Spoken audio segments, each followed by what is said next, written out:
Olá, bom dia. Eu sou Renata Leite, licenciada em História e estudante de Pedagogia pela UFRPE, e gostaria de agradecer imensamente o espaço aqui no Center. O tema do meu trabalho é reflexões acerca da construção da Base Nacional Comum Curricular e o ensino de saberes históricos na educação básica. O presente trabalho ele tem como objetivo refletir acerca da construção da Base Nacional Comum Curricular e promover o entendimento de como o documento regulamenta e direciona as atividades de professores no Brasil, em especial professores de História. O trabalho conta com a análise do processo de elaboração da BNCC, sua relação com a LDB, a identificação dos objetivos do documento, bem como sua busca em atender os objetivos do governo em vigor e das instituições privadas que o apoiaram. A construção do trabalho contou com a análise de documentos e releitura bibliográfica.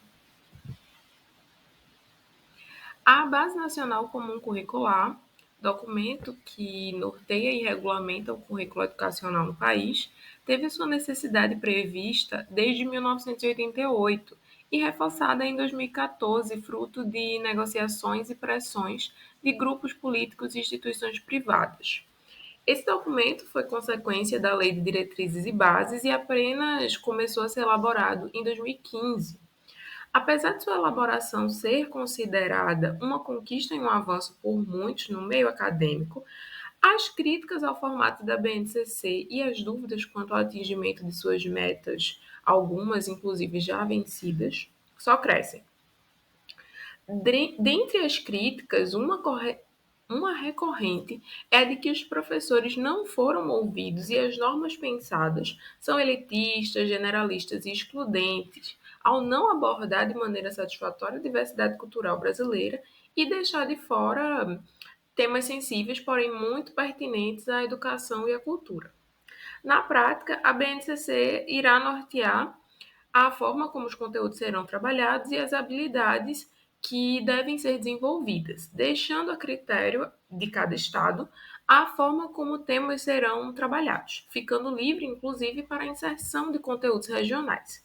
Esse último ponto também é motivo de fortes críticas, pois o núcleo de conteúdos é grande, não havendo tempo letivo suficiente para a inserção satisfatória de mais conteúdos, sendo a história regional de grande importância para a aprendizagem do aluno e para o desenvolvimento de uma identidade e o sentimento de pertença com o local onde se vive. Podemos dizer que algumas das propostas são bem pensadas, bem idealizadas e pertinentes, já outras são bastante fantasiosas, deixando de lado a dura realidade de milhares de professores.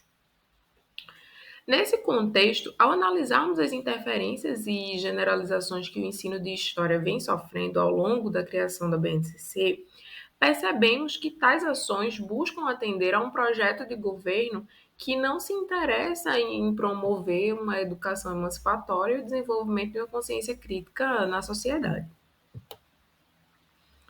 A Base Nacional Comum Curricular foi elaborada contando com a participação de instituições públicas, privadas, professores e especialistas de todo o país. Mas é importante relembrarmos o contexto político e social que serviu de pano de fundo para a construção do documento. O impeachment de uma presidenta, a prisão de senadores, corrupção em diferentes instâncias do poder e a crescente adesão de correntes conservadoras como resposta ao cenário de aparente desordem no país. Esse contexto implicou diretamente na construção da BNCC, ao passo que permitia a retirada de determinados temas curriculares passíveis da interpretação e condenação de certos grupos políticos. O campo de estudo da história foi um dos mais afetados negativamente, tendo em vista que é a área de estudo que se ocupa da memória e cultura de um povo. Essa também é alvo dos governos e governantes de seu tempo. Pois é a história a disciplina responsável por estimular o conhecimento do passado, a sua relação com o presente, o pensamento crítico a respeito dos acontecimentos e a possibilidade de pensar futuros possíveis. Pensar e planejar uma base comum para o ensino de história permitiu elencar quais temas valiam a pena se passar adiante, de maneira a agradar os grupos que participaram do debate e seus projetos políticos, sociais e econômicos. Esses grupos pertenciam a um nicho político e social muito semelhante e que podiam, por meio da mídia, por meio de investimento em produção de conhecimento e poderes econômicos, influenciar o âmbito educacional, favorecendo assim a manutenção e a lógica de poder e a desigualdade estrutural consequente do neoliberalismo.